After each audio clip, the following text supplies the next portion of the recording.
Terus Allah mengirimkan mendung yang pekat, terus gelap. Ketika gelap itu yang al-bari, yang enggak dosa, mengeksekusi yang dosa. Sekarang kan enggak, paling tangkap KPK.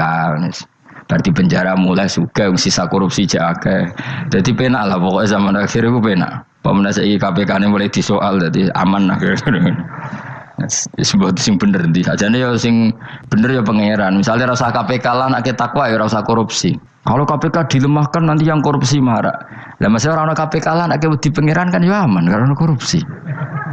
Kowe aneh-aneh wae. Kowe wong mukmin kok bakas ngono. Kowe sementing iku nak kowe wedi pangeran kan ra usah polisi, ra usah KPK wis tetep ra usah dosa wong wedine mbek pangeran. Nah, kecuali ra usah pangeran ateis, lha iku masalah.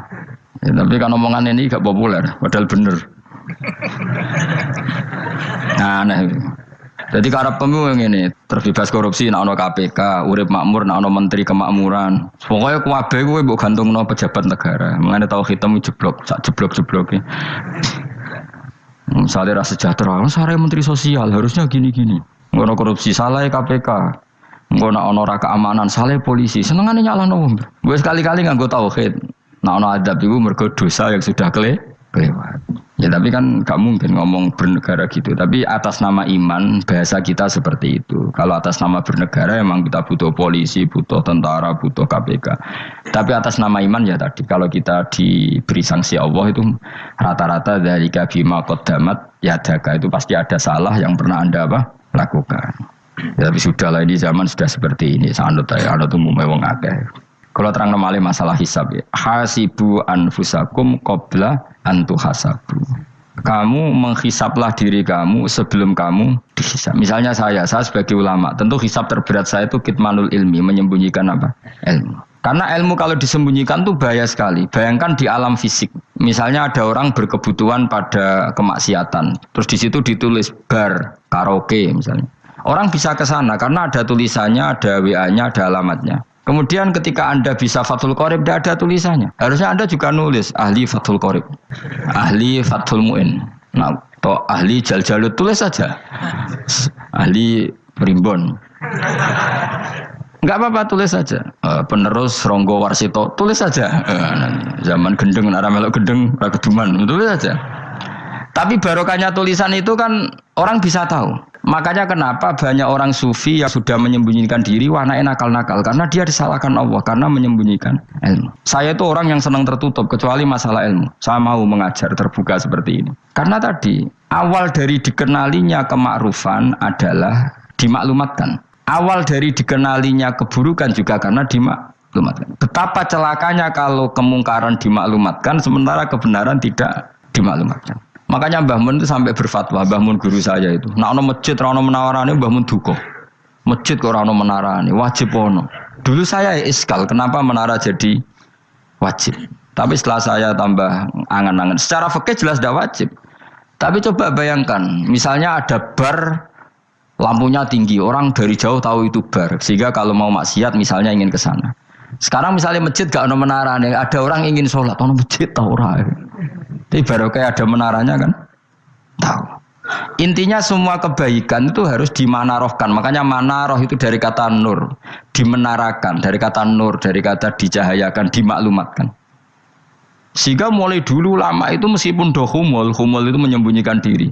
Tapi kalau masalah ilmu mereka membuka diri. Nah, coba kalau misalnya ngaji seperti saya ini. Saya tidak terang-terangan jadi orang alim. Sebetulnya nggak baik. Kalau kamu ujub, sombong, aku orang alim itu tidak baik. Tapi kalau kita kan tidak karena ujub tadi, harus memaklumatkan. Coba berapa bapak-bapak yang tertolong nyari bidan ketika istrinya hamil. Gara-gara tulisan, karena yang nolong itu bidan. Ya kan? Dokter gigi.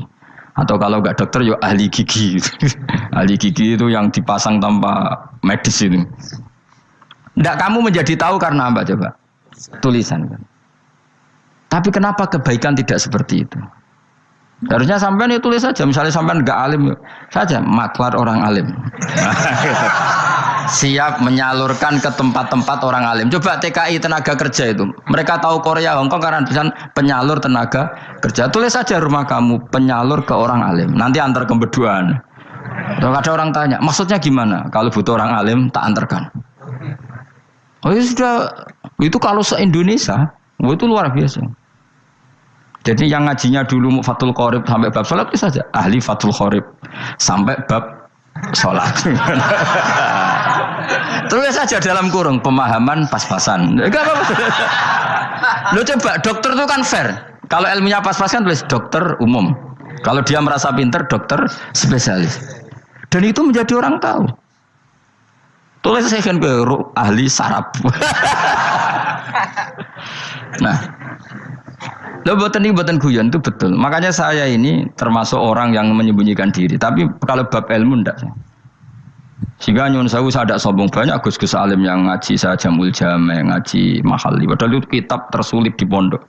Tapi gara-gara saya sering cerita, saya pernah ngaji Jamul Jame sama Mbah Mun. Saya pernah mentakriri kitab ini. Hanya banyak yang ngaji saya.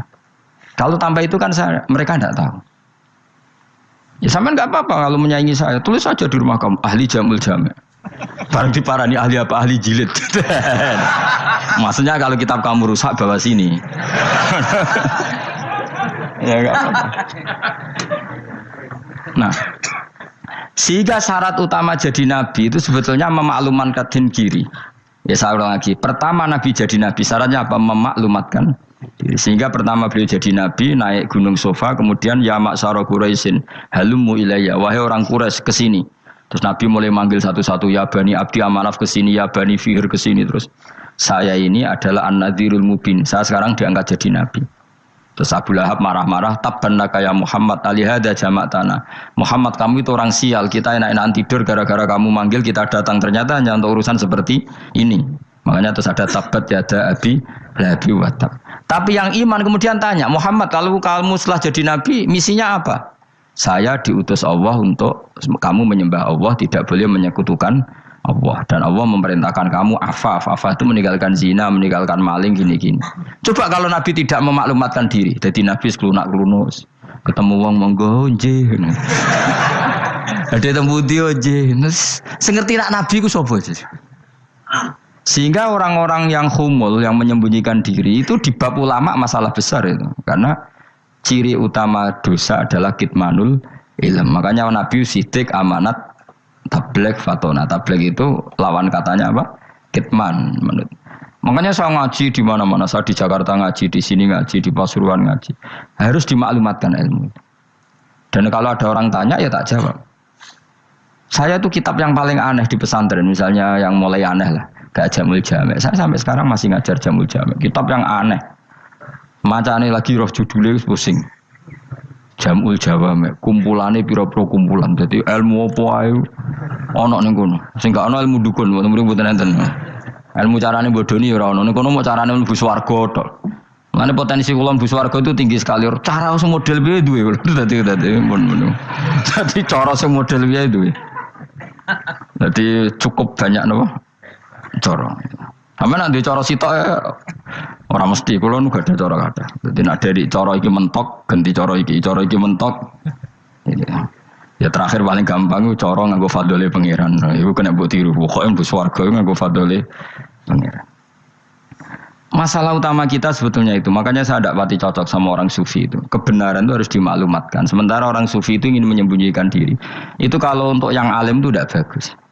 Wong kita saja tahu itu dokter atau bidan karena tulisan. Ini bidan, ini dokter.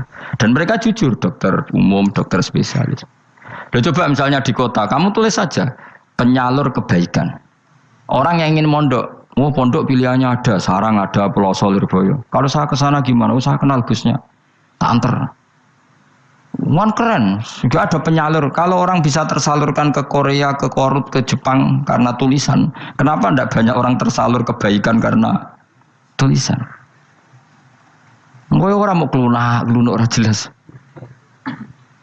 Meskipun nanti ditawarin orang, mesti dulu sih ahli takrib, mesti wong guyu. Ahli Fathul Qorib sampai bab sholat.